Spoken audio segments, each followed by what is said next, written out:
Hey, what's up, ladies and gentlemen? This is your host, Nico. and Irvin, and this is Shining Spotlight, the stream where we highlight creatives in the industry in order to inspire you guys. Showing us another side of the industry, he's worked on Marvel Studios Hawkeye and was the lead artist for the title animation for Pixar's Lightyear. Blasting off and sticking the landing, we welcome artist, illustrator, animator, Steve Savalle here. He's also a fellow pioneer. Got to throw that in there because that's my alma mater. But thank you so much for coming on the show today. Oh, absolutely. Thanks, Irvin and Nico, for having me, man. Yeah, and I'm really excited. We really want to, dig into like just the depths of, what you do. We want to be able to show everyone on the channel and talk about some different parts of the industry today that we don't typically touch on. Like, would you mind like just kind of giving us a highlight of, like what you do, just a little bit about your journey, just really briefly? Yeah, man. So like the elevator pitch, because first off, I hate talking about myself so much. Like I'm so bad at it. I think when I was younger, it was a lot different. Like I liked it. And now I'm just like, all right. But right now I am a freelance animator, art director, creative director, some mixed blend of all of that. And I work in the animation industry between motion design. This year, I've been a lot more into title sequences, whether that be on some of the Marvel stuff or most recently Pixar. Actually, there's a new one that me and a few people are working on right now that I'm really excited to release, but I can't say anything about that yet. But that has been an absolute dream team to work with. And that actually is a lot more in the 2D world. So yeah, it's a blend of both 2D, 3D animation. And then I've also done teaching with MoGraph Mentor for a few years, as well as taught at Macomb Community College, which is a local college here in Michigan. So I've kind of done a little bit of everything. Okay, yeah, and of course, and I mean, you've done some really strong like illustration work. I think people should be able to see. We got Thanos right here on the screen. You see penciled, by you. I really like the group piece. I'm not gonna lie. Baby Groot, man. Then there was First Joker. So I gotta say, Joker is one of my favorite because it's the first one that I actually tried to draw with depth of field in it. So things can be a little out of focus, and that was tough. No, definitely. Like it's funny. Like, I mean, how long does it actually take to be able to like actually do like illustration pieces like that? Oh man. So, all right. So the long-winded answer, the short-winded answer. Short version is you'll see me anywhere from like 30 to 50 hours probably in some of those like realistic. We're always for the long-winded answer. Yeah.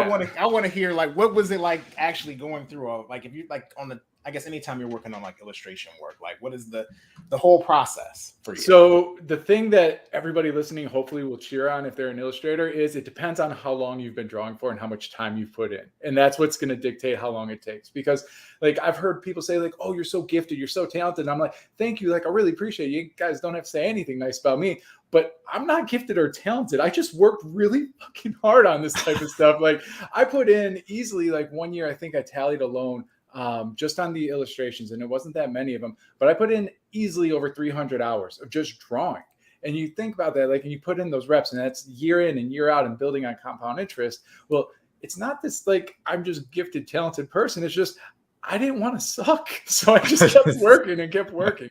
So if I was to say how long some of those will take, if you see any of the drawings that I did that like have this like mid-tone or like the brown paper, which I love drawing on the most, because then you just hit your lights and your darks and you let everything else kind of blend in between. Those will usually range anywhere from like 10 to 20-ish hours. If you see any on the white paper, those are going to be your like 30 to 60 hours plus. 30 to 60 hours. That's Yeah. like that's really crazy. Like, I mean, like that's quite a bit of time that actually goes into that. Because I feel like a lot of people, like, I mean, for example, like a lot of times, like a lot of people who are, I guess probably watch the channel or whatever, they do like a lot of like more like manga work, and usually that's more simplistic. But when you're doing something, and it's not to, downplay that, but like when you look at like illustration work, the amount of hours, because you're going with all the detail and everything, and I'm sure there's I don't know if there's a particular like grade of pencil you want to use when you're doing something like that, but so first I gotta say, like, your audience and the work in that style is a style that my brain has such a hard time doing. Like I can sit down and draw for 60 hours and be like, cool, I get it. I have such a hard time drawing that style because to me, it always feels like I never did enough. And when I see it, I'm like, oh, it's beautiful. I love every part of it. And if I try to draw it, even if I did it right or even got close, which I didn't, but let's just say I did, I'd still feel like, no, I'm missing the mark, or I don't understand the culture enough to even say that I've done something well on this. So I think it's just two sides of the fence, man. They're both their own journey. But you know what's cool about it though is that, I mean, like with techniques, even like with the like illustration, I'm sure you can use techniques from either or. Yes. You know what I mean? Like, and I think that circles back to your question perfectly. Like, I use a range of pencils. So when I was in high school, I only stuck with one pencil, and probably because I was just poor and couldn't afford it. But I'd like stick with like this mechanical pencil. I was like, you only need one pencil. You don't need all these pencils. And then as I got older and started messing around with other stuff, I was like, oh no, actually, yeah, you can actually do a lot more with different pencils. And that is a much better way of doing it. So I'll go anywhere from like usually I don't go, I'm at like a 5H. I use a 3H a lot. Then I'll get into the Bs. And then I usually try not to get above, I mean, sometimes I'll get up to like an 8B, but when you get that dark, you got to be really careful with what you're drawing because you're going to start to get that shine and that sheen. And there's a couple of pencils, and I don't remember the brand name off the top, that do a good job of trying to like matte that out because it's hard to photograph some of those. But I like to work from my light values to my dark. So I'll sit there and I'll do working area in that 5H or 3H pencil, which is going to be your lightest. It's your hardest lead.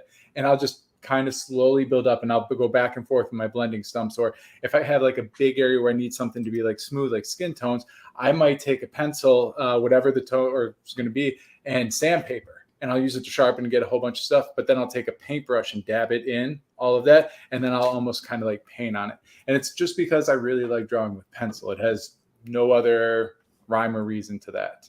But yeah, working in layers and then taking away. So I'll add up a little bit, then I'll use an eraser and I'll start to pull stuff away. They sell erasers that are actually in the shape of a pencil and have a little paintbrush at the end of them to kind of like shoo everything off so you aren't constantly smearing. And I like using those a lot. Okay. So going back to the process a bit.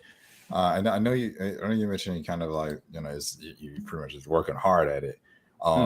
But just kind of seeing how like, okay, let's dial it back a bit. The Lightyear job, how'd you get it? How'd you get it?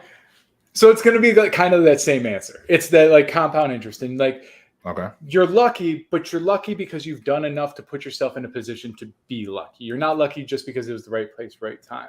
And the Lightyear very much kind of is in that.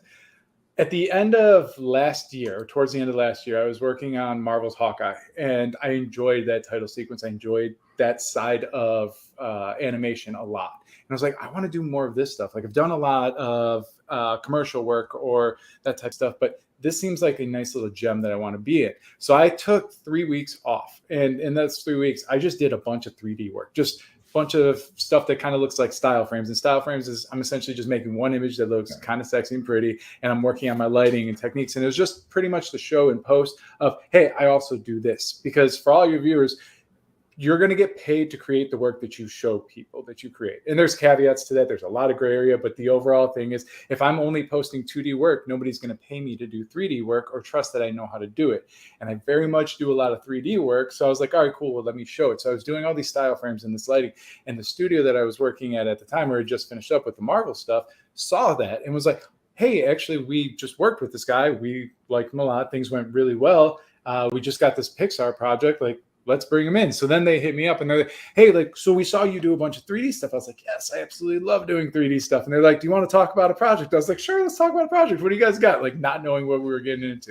And they're like, all right, well, you know, so Pixar just came to us, and it's the new movie Lightyear, and we're going to be working on the main on-end title sequence, and we were looking for you to lead the team. Are you interested? And I was like, I was like, let me get back to you. Like, let me check my schedule. And then like off screen, like I'm doing the Michael Jordan jump, like, what just happened? You're like, Irvin, you're from where I am, man. Like, we're from nowhere, in the middle of nowhere. Like, and then this opportunity comes up, and you're like, so I got back and I was like, you know what, absolutely, like I can make it work. And they knew I was trying to play it cool. Like, it wasn't like it's a dream project for everybody. And then just built off of that from that point.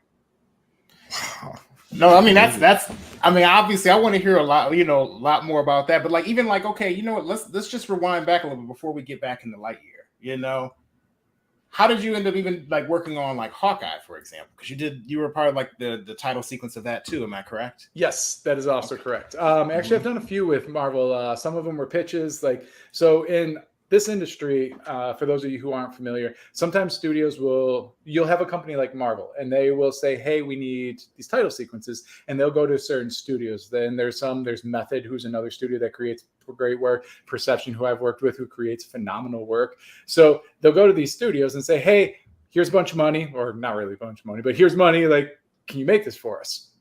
And then that studio is in charge of dictating and building a team and everything of that nature. So Hawkeye came about because I had actually done something for WandaVision of a quick drawing in one of the intro sequences. And I don't know if they actually used it or not. It was just a quick thing. Like the director was trying to find something that fit and flowed.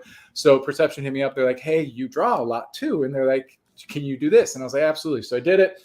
Either way, relationships got built up and talking. And then they were like, hey, we have this title sequence. Would you be interested in leading a team for that? I was like, absolutely, I would. It's like, what's it for? And they're like, Marvel. And I was like, yes, go on. And it was just, again, one of those things that kept building. So Perception is a company that I have a lot to thank for this, because they were kind enough to give me opportunities. There's creative director over there, Doug Appleton, who's one of my favorite people to work with. At the time, there's Johnny Lepore. And then they have this producer, Eric Daly, who I don't think sleeps. Like, that man literally never stops working. Like, he'd be the type of producer, as producers do, like they work themselves nonstop. They try to get as most out of their team.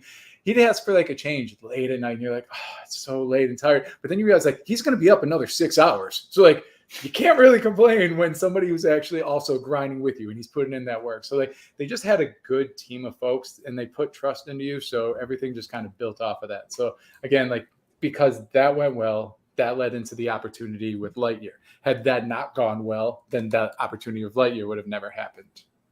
Wow. I see. Okay. Wow. So okay. Once you got in, kind of going, pulling it back from the actual creative process.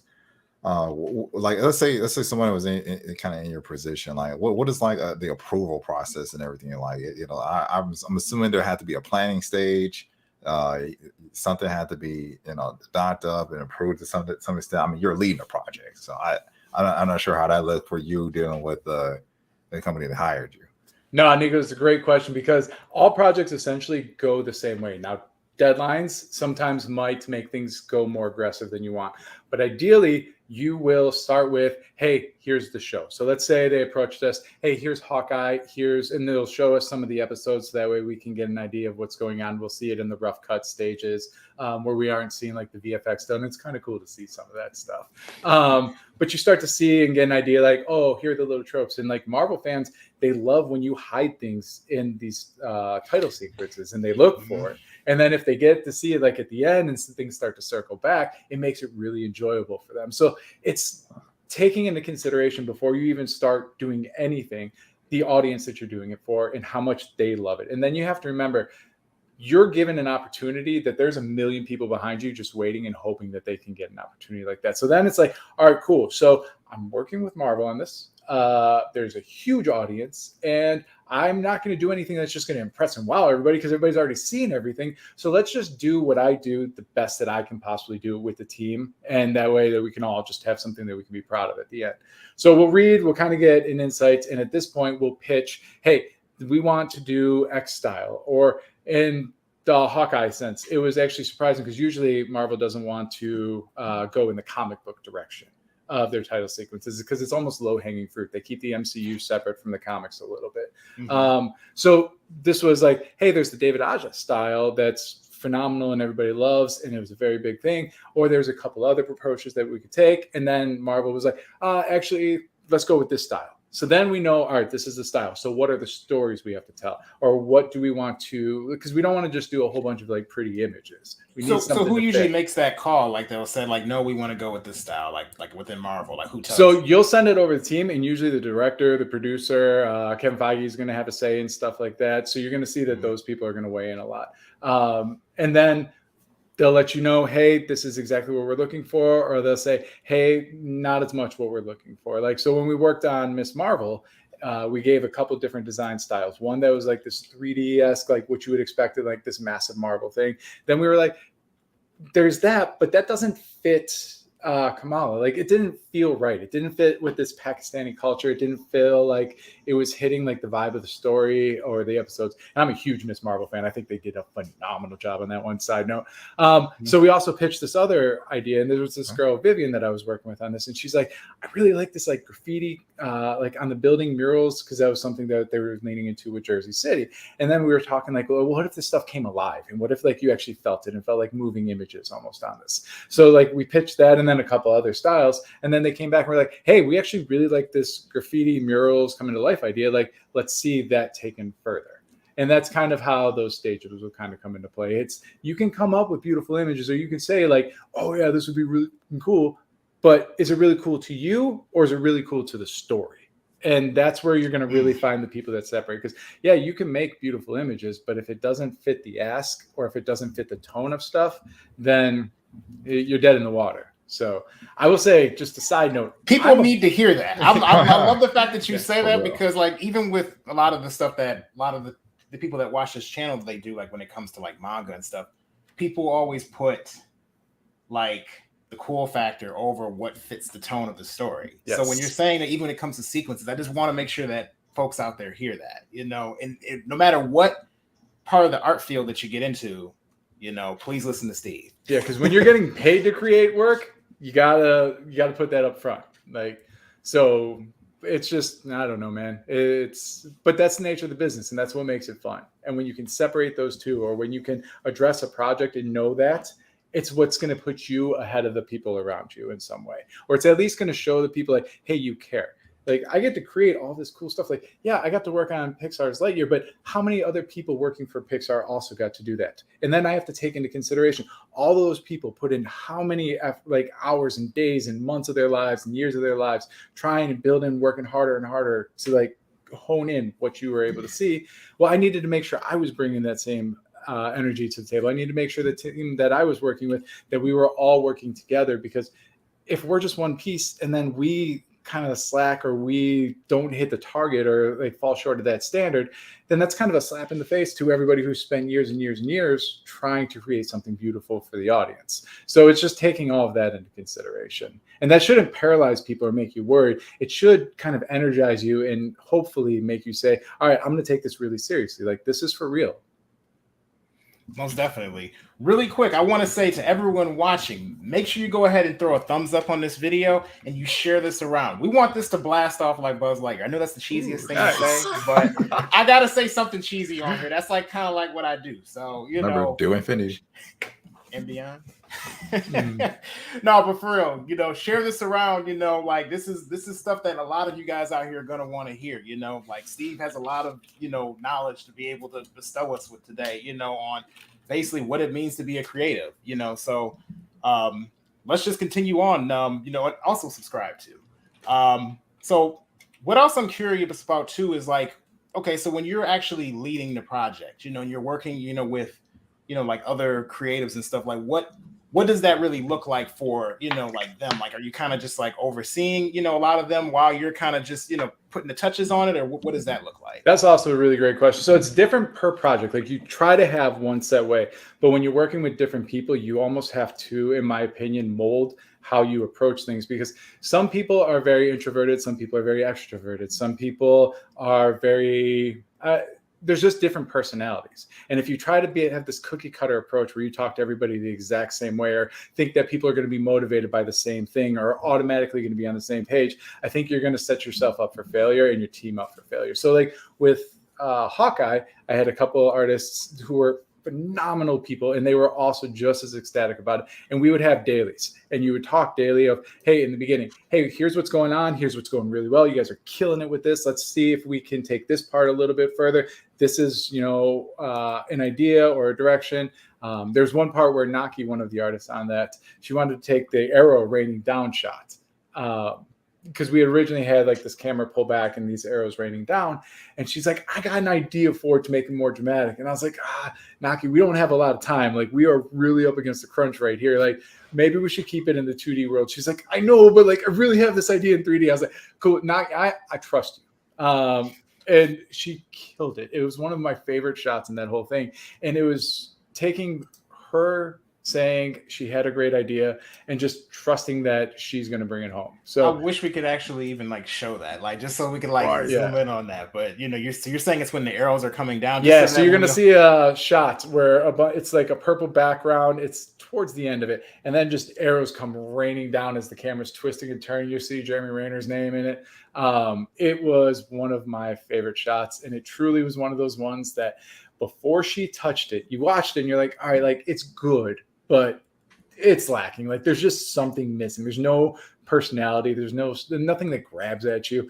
And then she took it and you're like, oh my Odin, like this is great. So it was just those little things of trust. And then like when it came to Lightyear, I had two phenomenal artists, Sarah and Isaac. And there were some of the people, like when we get into heavy 3D stuff like that, it's almost like, all right, cool. There's so many buttons that we can press and there's so much that we can try, and we're working so fast. Like, how do we try to bottle or make sure that this is all steering in the same way?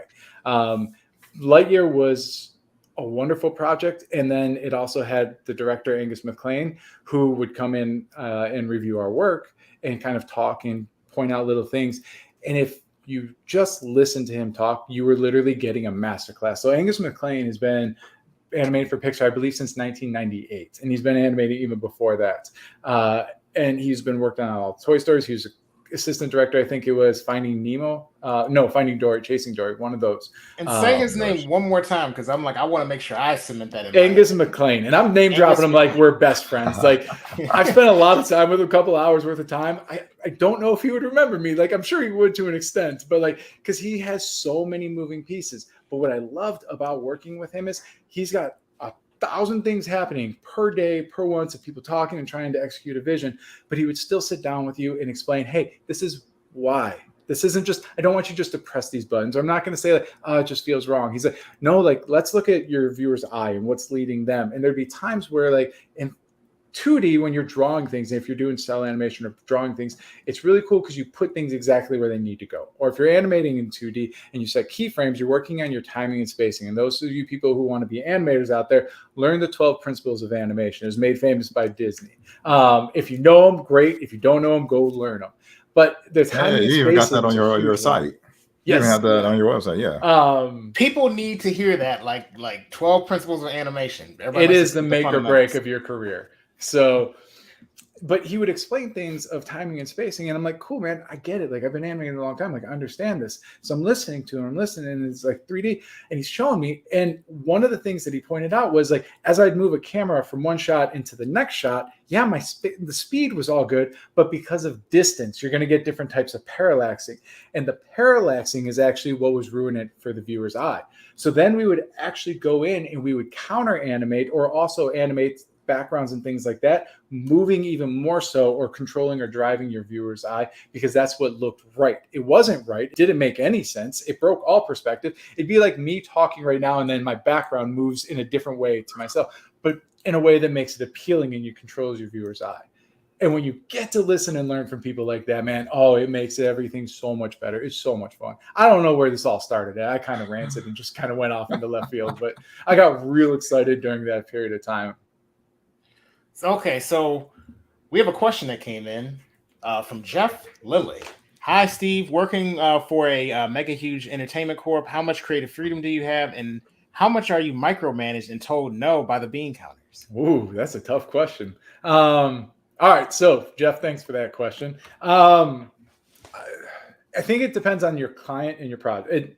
It depends on your client and your project. So sometimes when you get on the commercial side, the advertising side, you're going to have clients that are a lot more invested, have a lot more changes and revisions, and will ask a lot more of you. And it's almost because, especially in a smaller business, that is their baby. Like they aren't animators or designers. That's why they came to you. But they are the ones who, if this succeeds, fails, rises, or falls, it's on them. Like that's their livelihood. That's their families. So they're a little bit more invested. So you might get more feedback at those points of time or revisions. And you kind of got to keep that into consideration. So you're not God and Odin. You're not the one who just gets to say, like, oh no, I'm an animator. You're going to do what I say because I'm really smart. You have to work with them. And if they say something like, hey, we want it to be red, and you're like, oh no, like literally any color but red. Like red is the worst color to go with this. And you can explain like, hey, I understand that you want to go with red, but hear me out. Like red is going to be a color that invokes anger and rage. And right now, like your marketing isn't necessarily to that. And we want people to feel good while they watch this. So maybe we go with more of the cool tones. And they're like, I hear you, but like, I love red. You're like, cool, red. We're going to make red the best color that you've ever seen right now. So it becomes like up to you you can say no by saying yes almost. And you got to think of it that way. As far as like bean counters, budgets will drive everything, man. Like there are times where you want to do more. You wish you had a larger team. You wish you had more people. You wish you could do more. I don't think I've really ever walked away from a project feeling like I did enough. I'll always feel like I wanted to do more. And I think that's the perfectionist in you. And I think if you have that, it will actually kind of drive you to always hope that you're better and to be better and to take advantage of those opportunities when you get there. So a rounded answer is it depends on the person and how you take response or how you take feedback. And also like at a certain point, you got to look in the mirror and be like, hey, maybe I'm not good enough yet. And maybe I need to listen. And maybe this feedback is because I need to be better. And in order to be better, I need to listen and learn and then apply. Kind of going with what I was saying with Angus earlier when he was telling me and teaching me things about trying to control the viewer's eye even more so than I thought I was. Okay, so I know you brought up like the 12 steps of animation, but nowadays you think, obviously when in anything you see a good mix of like, 3D and 2D kind of, when it comes to doing animation. But if let's say I'm entering right into this, I'm like, I want to learn all about this. What should I put more of my focus to? Like after I learn like the 12 steps of animation, should I focus more on how to animate more with 3D or 2D? I'll give you the same answer I try to tell everybody. When you're getting into this industry, the only thing that you can hope for is an opportunity. And the only way to get an opportunity is to be able to do a little bit of everything in the beginning. So when you're breaking into this industry, I've been in this industry for 11 plus years at this point, and I still think I'm terrible. That will never go away.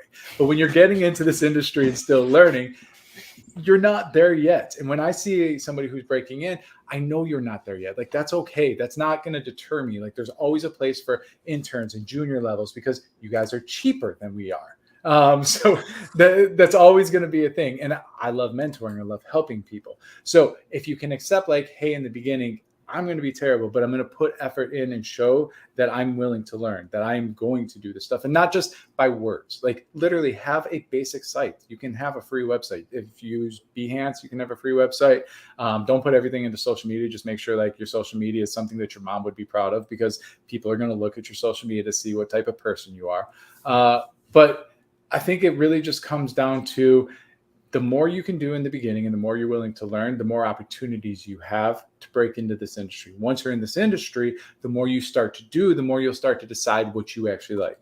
So if you're a jack of all trades in the beginning, until you build up enough experience, then you can start to specialize from that point. If you only want to do 3D and you're only learning 3D, well, you're missing out on a whole ton of opportunities and people and relationships with you've done a little bit of both. So yeah, my answers are very well-rounded. Learn both, because that's going to give you the most opportunities to break through and do essentially what you want to do. But Steve, I really only like doing 2D. I don't really want to do 3D. Why should I still do it? Then work even harder. Then say, I'm going to put everything into 2D and I'm going to be the best damn 2D animator or designer or anything out there. Like hard work with supplement. I mean, it's going to speak for itself. So, yeah, no, you mentioned work on your relationships. I kind of want you to expand more on that bit of it, because I find it to actually before you expand on that, you hold that thought just for a moment, just very briefly, because we're about at the halfway point. I want to say to everyone, make sure you check out the Honeycomb Hideout. That's our sister podcast, where we talk about all the nerd stuff. We get down to nitty gritty. The best way I can describe it is, I can't even almost say it. It is, how would you describe it, Nico? I'm draw a blank. This is a podcast where they get down and real. They're chill folks like Howard like Stern. That's what I was trying to say. But, Howard Stern for geeks. That's what I'm like. I lost the train of thought there. But Howard Stern for geeks. Please forgive me, people. But anyway, we'll have that link down below, and make sure you like the video. And let's continue on. Apologies. Let's go. Right. So like I was saying, you mentioned there you advised on to not miss out on relationships. Could you expand a bit more on that? Because I find that that relationship is something that's kind of universal with a lot of the folks we've talked to on this show. What's your stance on it? Oh man, I love this. I could talk for like the next 10 hours on this part alone because that's how important it is. And not because I have 10 hours to say, like I probably only have a couple minutes worth to say, and I'll just keep repeating myself over and over and over and over again. So this industry, in my opinion, and this is subjective, is more about who you are as a person than what you can do. Talent is the price of admission. And I've said this a bunch of times. I heard Joey Corman say this early on. You are expected to be talented. And I've said this in a speech. So if you've seen any of my talkings, like I may sound like a broken record here, but you're all talented. Everybody watching this, everybody who's working towards something, you are talented at what you do in your own ways. And you're going to be at different levels. Some of you are just starting off. Some of you have been doing this for a long time. Some of you are just, hey, branching off into this, but you're already talented. That's the given. How you act as a person once you're there and given opportunities, that's what will decide, are you going to keep getting more opportunities? Now, if you become full-time, you almost get this safety net of I don't want to say that you can take it for granted. But even earlier on in my career, like I acted emotional. If bad feedback would come in or something would come in that made me see red, then I would immediately let that be known. As I've gotten older and like adjusted, and especially since going freelance and now realizing like my relationship building is what's going to decide if I get hired or not, I'll give myself what I call a 15-minute rule. And that'll give me 15 minutes. Anytime I want to react emotionally, period. Anytime anybody says anything that makes me see red, I stop and I do not respond for 15 minutes. If it's through email, it's real easy to buy that time. You just don't respond for 15 minutes. If it's through Slack or anything like that, cool, I'm not going to respond. But if like it's in person or if somebody catches me like in a call like this, I'll say, hey, cool, like give me like 10, 15 minutes. I'm going to come up with a plan and I'll get right back to you and then we'll figure this out.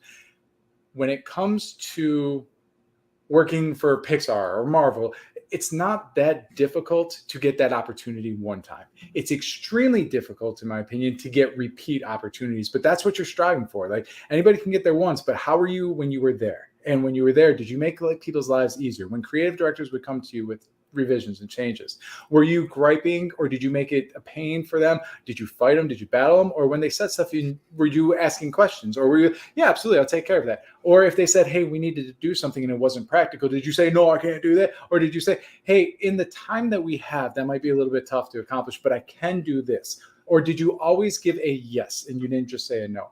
The relationship building and the willingness to make it about everybody around you and not about yourself, it will take your career from here to literally, I'm not going to pun the Buzz Lightyear thing, but just know I want to. So, yeah. Wow. I was kind of waiting for the moment. I wanted to, and the whole time I'm talking, I'm like, am I going to? I'm like, no, not yet. That was I thought that was very important. Because obviously with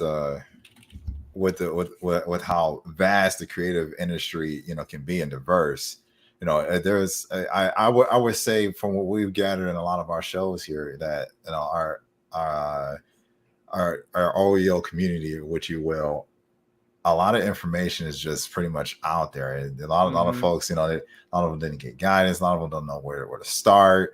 And a lot of us can even get in our heads, thinking titles still just because we can do a few things on the paper or with the pen or maybe we got a little bit of charisma here and there, but you get with a legit team and you figure out what's real in the field, and it's like how dare you talk to me like that, or like whoa, or some even freak out. You see some people break down. We've been in this for some years, and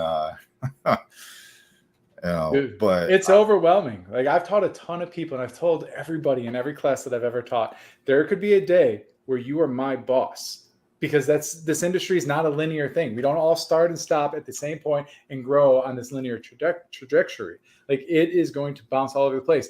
And man, a couple of my students have literally been my boss on a project, or I got an opportunity on a project because they were working at a studio and they knew me.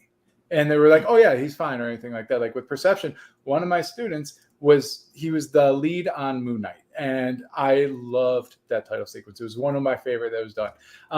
But had I treated him with disrespect, had I not taken his class seriously, had I not taken him seriously as a student, well, then I would have never gotten any of those opportunities. So that's why I say, like, put yourself in a position to be lucky by working hard and treating people well. You aren't just going to get lucky. So it's just this compound interest, man. Be good. Treat people good around you. Relationships. That's the key thing. You want to make sure you have strong relationships, with whoever you're working with.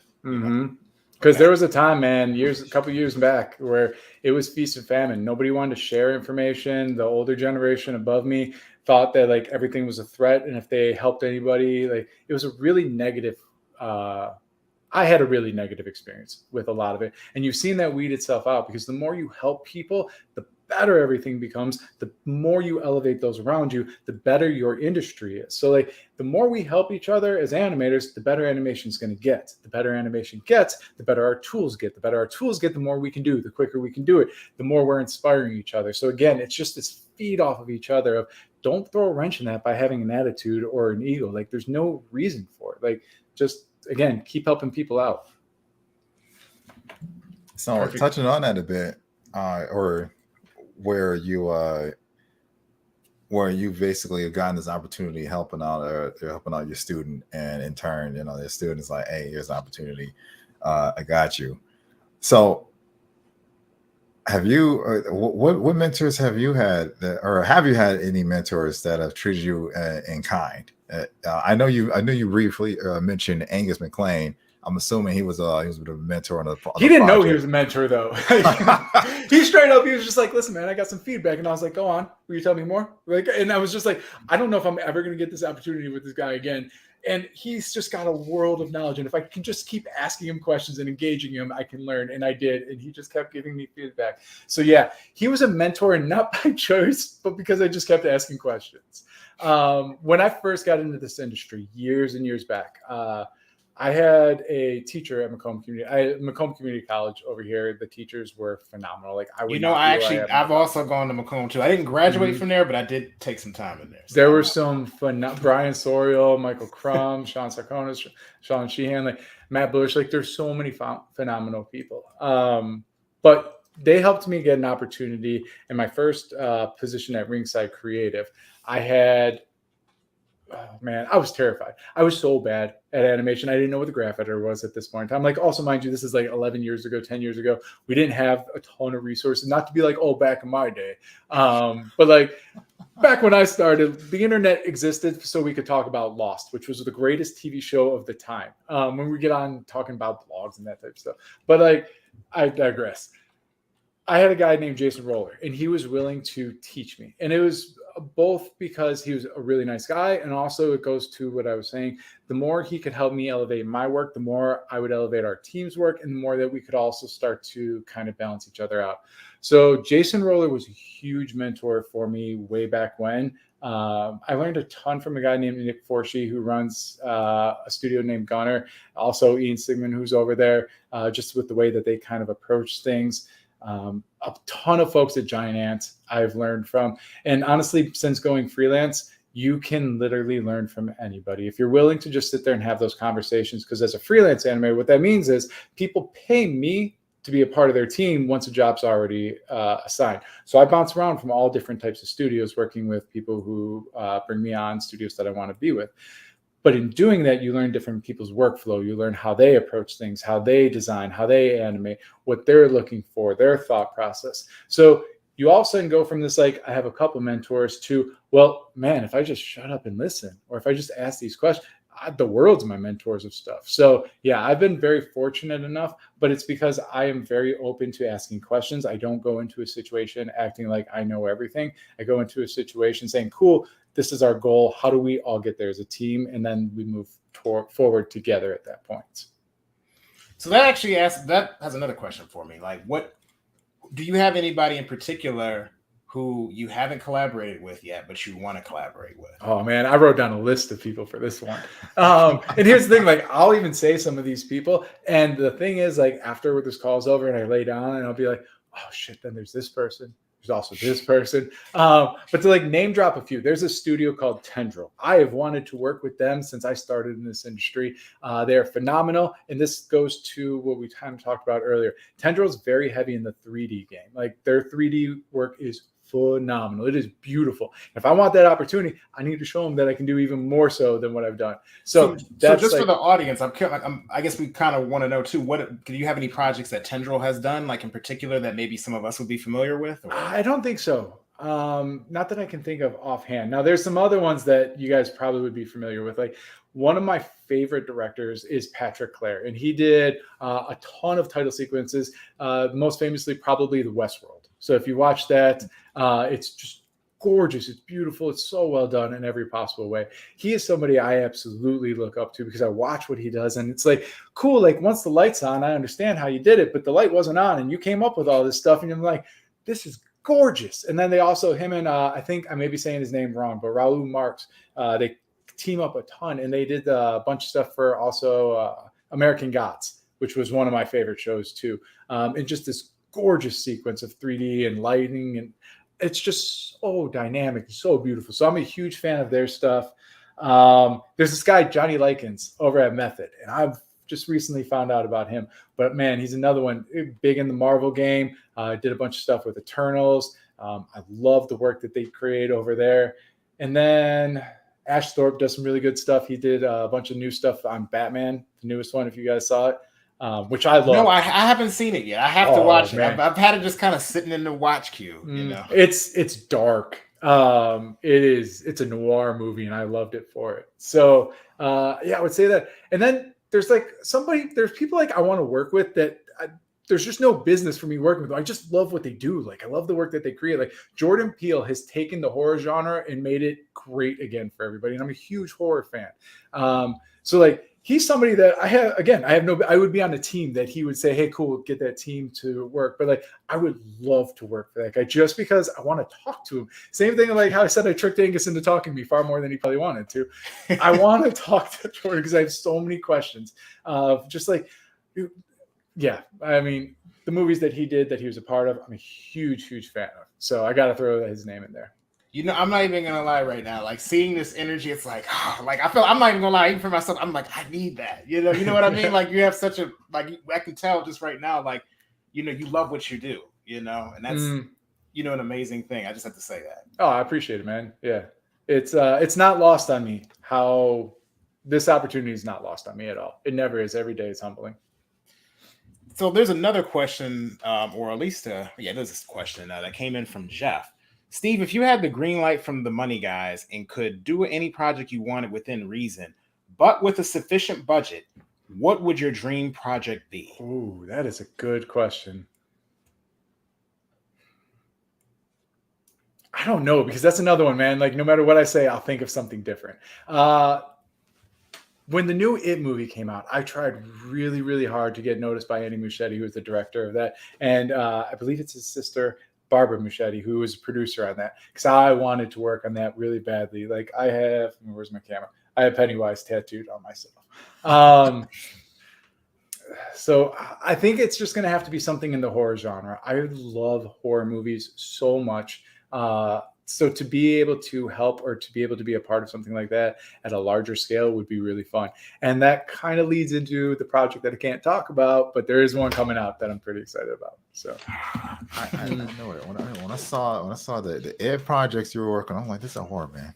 Yeah. This is a horror, man. Like I saw the new Candyman movie and I was like, this is amazing. Like I want to be a part of this stuff. So, and then for everybody watching, like that's on me now. Like I've established, like that's what I want to do. Now I need to work towards that. I'm not going to just sit there and wait for those opportunities. Like I said, like I very much am that person who will actively reach out and try to make those opportunities happen. Or I can assess my shortcomings and say, cool, like if I want to do this, I need to do and show this first in order to be to connect those dots. It's easy to be like, oh, I've been doing this 11 years. I've worked on this. And nobody cares. Nobody cares what you did yesterday. Nobody cares. Work harder. It's the saying like Cam Haynes. Like I love Cam Haynes, David Goggins, like those mindset people. Those people drive me so much. So just that reminder of like, hey, don't wait for opportunities. Don't wait for somebody to reach out. Don't wait for somebody to hit you up. Don't wait for somebody to give you the money or the budget. Like make it happen.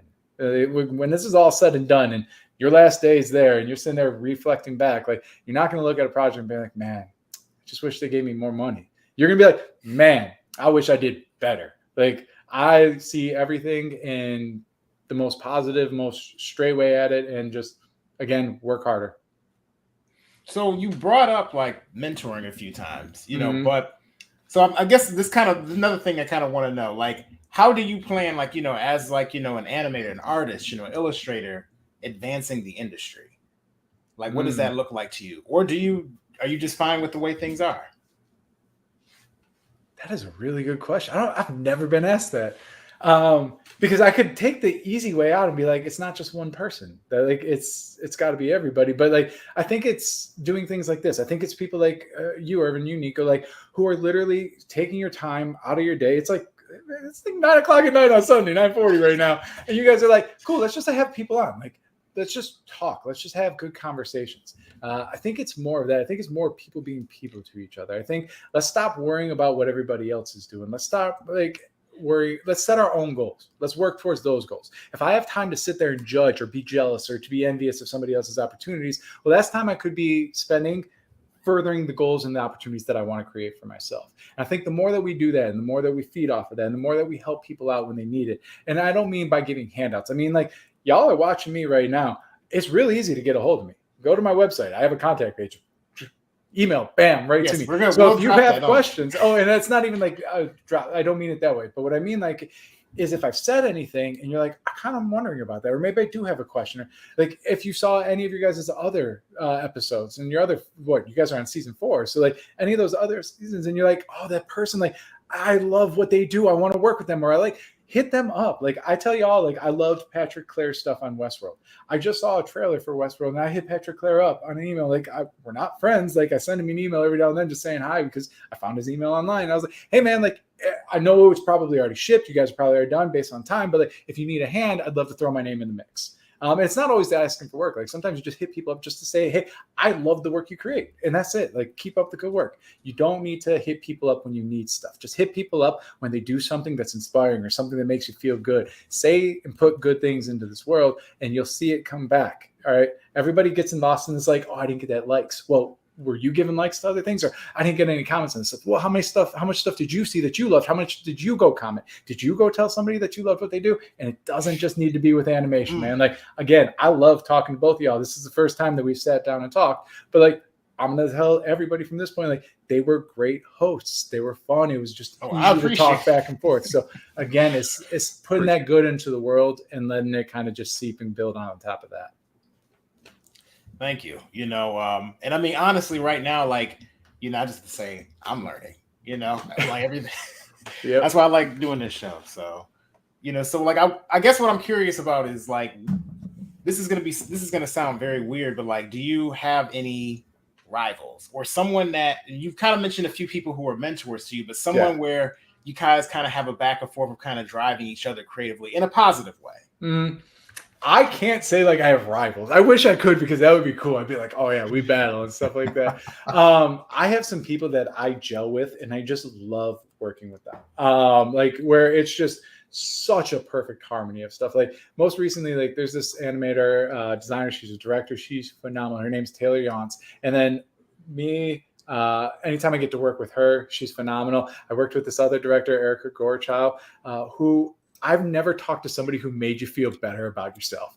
You're just like working, and she's just such a nice person, and her direction's good. Her design's so good. And you're like, this is amazing. You're like, I need to be more of a part of this. So it like becomes this, like, again, good feeding good. And to say what I said earlier, like, everybody at Giant Ant that I've gotten to work with, from the 2D animators, like the people like that you wouldn't necessarily expect.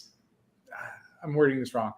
They have cell animators over there that do a lot of the work that I think that your audience would really love. And they're so talented and so great to work with. And you just find this bond of like seeing how they look at stuff, and then you take it and apply it to your own stuff.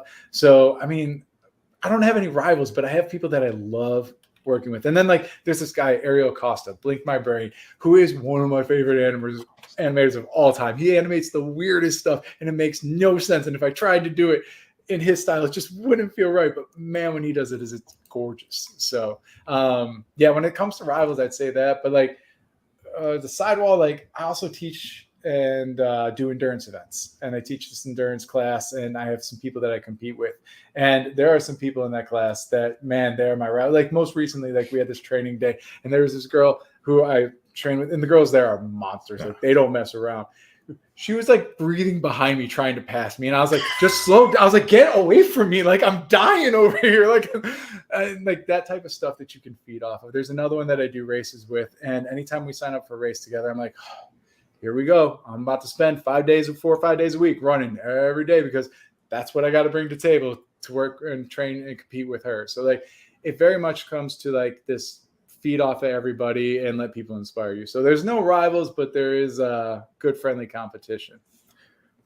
So I can accept that. We'll do one more traditional question, but before we get to that, we all know what we really came here for, guys. Ladies and gentlemen, guys and girls, seasoned service, those of you need pronouns out there. We all know what we really came for. Do you have a Rubik's Cube next to you? I do not have a Rubik's Cube next. It's downstairs.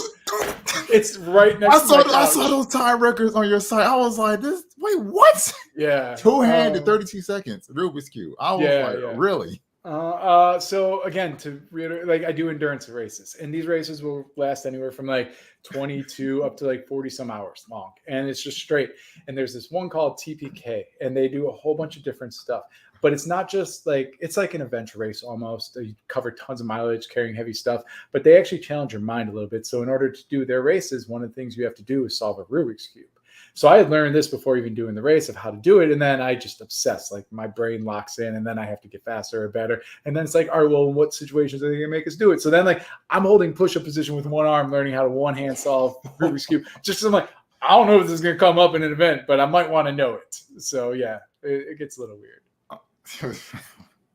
Wow, y'all get innovative over there. All right, so it's that fear of failure, man. Fear of failure will drive you. I concur. So the money question of the night, traditional for every one of our guests that we have on the show. I think since season 2. I think midway through. I think so. I think since season 2. So what is this all going? And what is your ultimatum in life? What is Urban? And I ask, to what end? Kind of like got to quote Thanos, just got to do that. But, you know, what is your end game as a creative? You know, at the end of your time in the industry, you know, whether you're retired or you choose not to retire, how do you want your career to look, be remembered, or what mark do you want to leave? Or what's just your goal? Answer that every way you choose. What is the end game?